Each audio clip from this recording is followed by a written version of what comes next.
ঠিক আছে কাকু।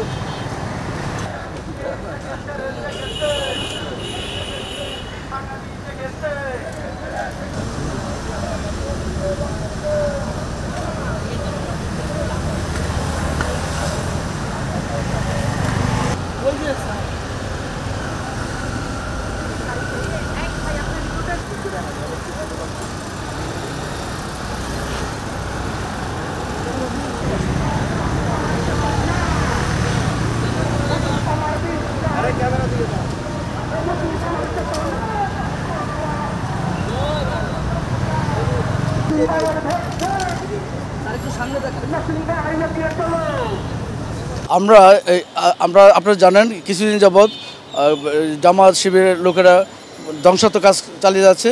আপনারা জানেন তাদের এই ধ্বংসাত্মক কাজের জন্য বাংলাদেশে অনেক অর্থনৈতিক ক্ষতি হয়েছে। বাংলাদেশে মাননীয় প্রধানমন্ত্রী অনেক উন্নয়ন করেছেন, তার কেন পদত্যাগ করতে হবে? আমরা চাই যে তিনি থাকবেন, তিনি আছেন এবং বাংলাদেশ আওয়ামী লীগ পাশে আছে এবং 33 নং ওয়ার্ড আওয়ামী লীগ বাংলাদেশ মোহাম্মদপুর থানার 33 নং ওয়ার্ড আওয়ামী লীগ নেতৃবৃন্দ আছেন এবং আমরা আছি এবং যতক্ষণ পর্যন্ত তারা এই ধ্বংসাত্মক কাজ চালিয়ে যাবে আমরা মানুষের নিরাপত্তার জন্য আমরা রাস্তায় থাকব। আমরা মাননীয় প্রধানমন্ত্রীর নির্দেশে মানুষের শান্তি নিরাপত্তার জন্য বাংলাদেশ আওয়ামী লীগ পাশে আছে, আমরা থাকব।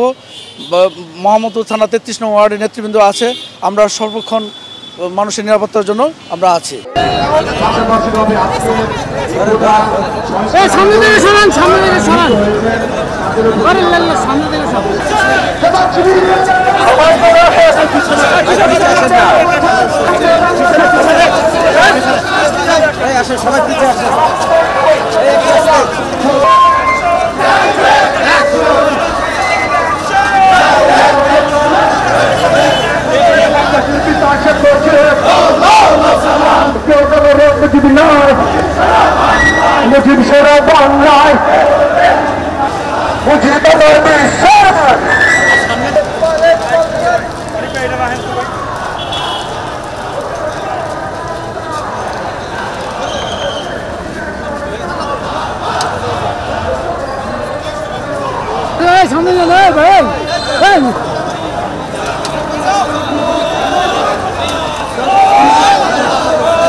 আমরা শান্তি চাই, শান্তি এবং উন্নয়নের পথে আমরা আর কি।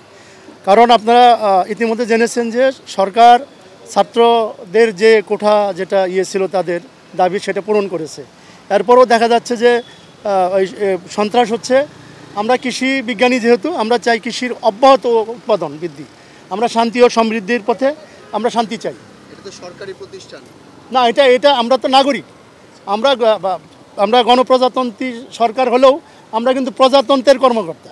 হ্যাঁ, প্রজাতন্ত্রের কর্মকর্তা হিসাবে আপনিও যেমন এই দেশে শান্তি চান, আমিও একজন কর্মকর্তা হিসেবে আমিও শান্তি চাই।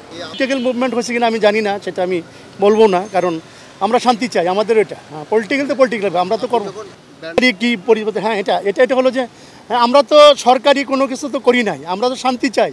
শান্তির জন্যই তো আমরা মাঠে নেমেছি। এটা আপনিও শান্তি চান না দেশে? আপনিও তো শান্তি চান। আমরা আসলে কারোর পক্ষে নয়, এই কথাটা বলতেই আমরা আসলে আজকে এই সারা দেশে নৈরাজ্য, সন্ত্রাস এবং প্রকাশ করেছি।